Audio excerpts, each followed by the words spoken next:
Thank you guys so much for tuning in, Fighting the Fray, another episode. We're super excited today, especially because by the time you watch this, it will be our anniversary. 7 years in the game. We are really excited, celebrating. You see, she has her dancing shoes on. Okay, spur of the moment question.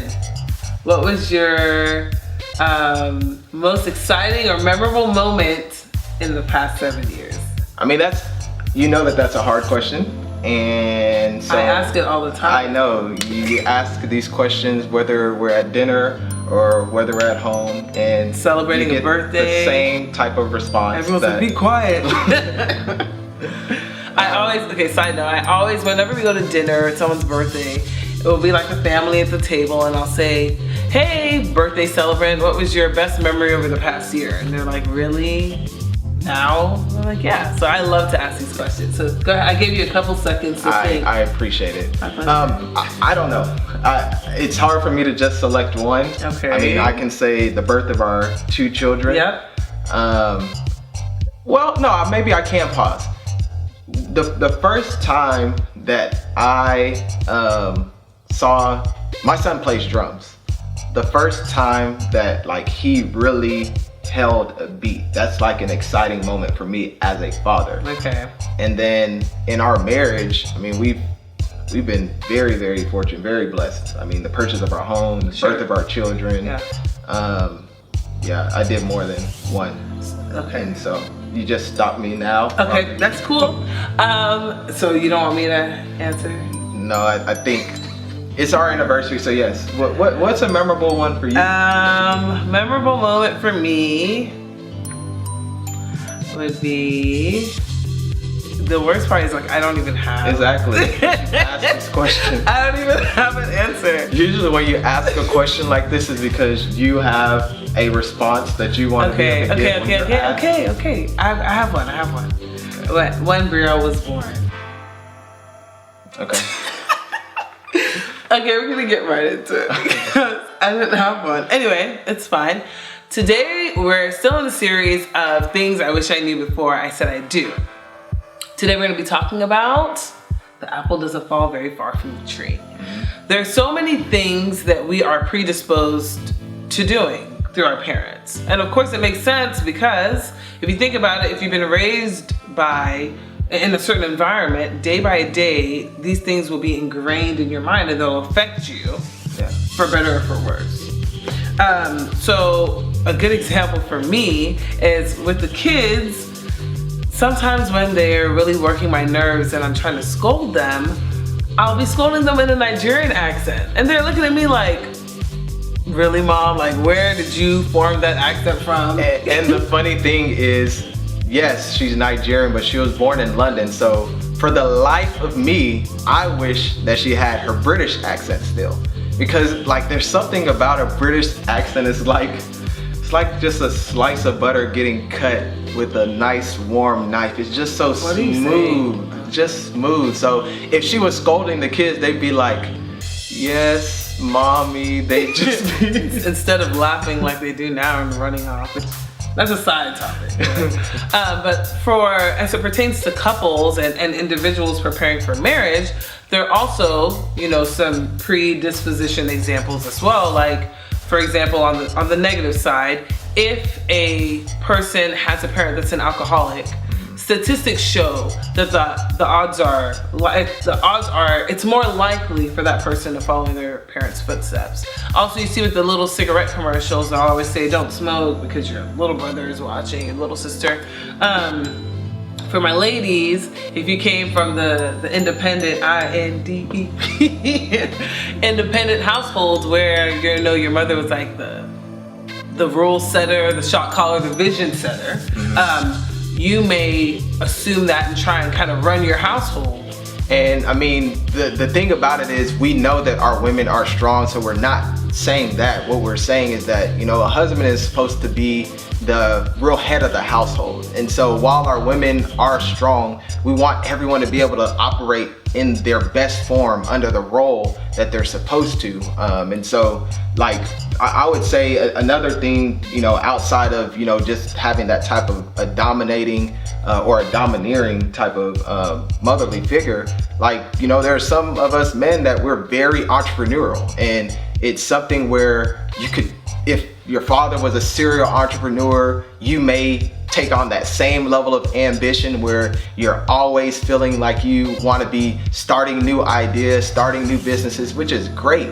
But if you're dating, you want to also be able to take note of that, because if you're not as great of a risk taker as that serial entrepreneur is, then you just want to be mindful of that. No, like there's some people that really like to sit on their money, and if they're like, why are you taking X percentage out to invest in this new venture or whatever, it could, honestly, I know it sounds trivial right now, but it could have some drama in regards to dialogue. Yeah, and I mean, the whole basis behind all of that is the fact that, you know, whenever you are dating, right, you have the opportunity to be able to have discussions that maybe when you're married, it's a little bit more tricky to have. You know, whenever you're dating, these types of things that you're noticing from the parents and noticing maybe even from siblings, it allows you to, yes, some things may just raise your eyebrows because you're like, whoa, I didn't know that, you know, such and such had these types of character traits. But it allows you to have that discussion and have that heart-to-heart conversation with the person that you're dating, so that you can, you know, be able to ultimately know things. Right. My mom always, since we're talking about the apple falling far from the tree, my mom always says that when you're dating, you should open both of your eyes, because once you get married, you have to close one. And that just really talks about how vigilant we need to be, or well, not, I guess those that are dating need to be, because you have such a special advantage in regards to your vantage point.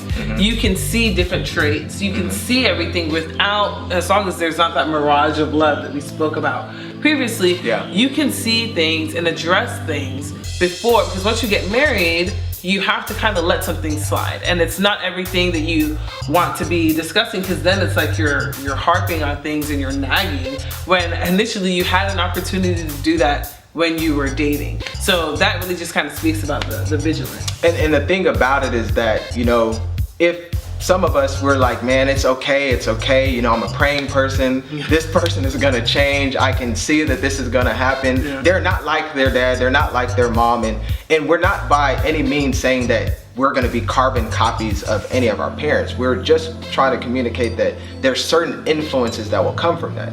But that person that is so bold in their prayer, that'll be the same person that can be, even in their boldness in prayer, be impatient, and then the next thing you know, you're an angry praying person, and it's like you still haven't gotten anywhere within all of that. I think even if, as we're praying people, I think that there has to be kind of an aspect of wisdom that's applied to it, because it's not everything that you can change. Knowing that someone may have been raised a certain way, you can't really expect that every single thing that your prayers are going to change that person. They may actually be, like, that might be their character, the way that they now are based on their predisposition, based on the way that they were raised. So it's important to not just say, oh, time will change, or even worse, love will change everything. No, if they are this person and they've shown you this person in their actions, then, I mean, kind of be ready to accept that. Of course, that's not for everything, but you should still just keep a keen eye. So the beauty in all of this is that if, while you're dating, you start to develop a relationship with the family of the person that you're dating, at the end of it, you have a bond. And so while you're gonna be assessing their family, it's not that you're just assessing all the negative characteristics or anything like that. You're also getting an opportunity to, at the end of it all, have a relationship with those people that you've been studying this whole time. And I always joke with Paige, I always say, and it's really not a joke, like, I fell in love with your family before I even fell in love with you. So. Hi, John. Hey, Mrs. Kaide.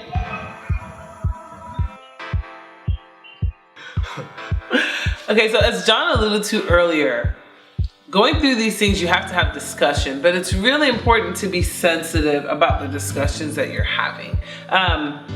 If someone's been raised in a certain environment, you have to exercise wisdom when you approach them and say, you know, this is something that I've seen, or this is something that, you know, has drawn or caught my attention. Yeah. I always use the example of, like, if you're, like, for you, if I get my hair done and and I come back from the hair salon, spending hours at the hair salon, ladies, you know how it is. I come back and my hair is just not, like, looking like super nice to your standards. Yeah. You're not just gonna be like, woo! What happened? What's going on? You're gonna be like, oh honey, you know, that this length is nice, but maybe the curl's a bit different. It's not what I expected. Anyway, I'm just saying that to say, like, use tact, use love, use wisdom when you're talking about these things. I think a great example is for you to write down a list of things that you love in your parents' marriage, things you may not necessarily like in your parents' marriage, and traits that you've seen over the years that you like that your parents exhibit, and then traits that you don't. And I think the goal in doing something like that, going through an exercise where you're writing down these types of lists, is that you're able to have, you know, conversations where, you know, let's just be honest. We're in a generation now where, unfortunately, a lot of people have come from broken homes, or they've come from homes that, if you have conversations with the people that have come out of those homes, those are things that they are completely against. Those are things that they will war at all ends to make sure that in their family, whenever they get the opportunity to have a family, that they won't have that enter into their home, like divorce, alcoholism, you know, abuse, all of these other types of, you know, traits that could be very detrimental to the makeup of a home. So, you know, that's a goal that you can kind of harness and get out of going through an exercise like that. You get to get into their heart. So it's no okey doke at that point, because they're actually conversing, they're actually speaking. No opportunity to be tricked. Exactly, fluidly from it. So, I mean, that's a goal that you can really be able to grasp out of going through that exercise. So that's all that we have. I'm super excited. It's our anniversary. We're done. Thank you for tuning in. Until we see you guys again, it's our anniversary. Happy 7 years to us. Oh yeah. We thank God, and let's keep fighting the fray.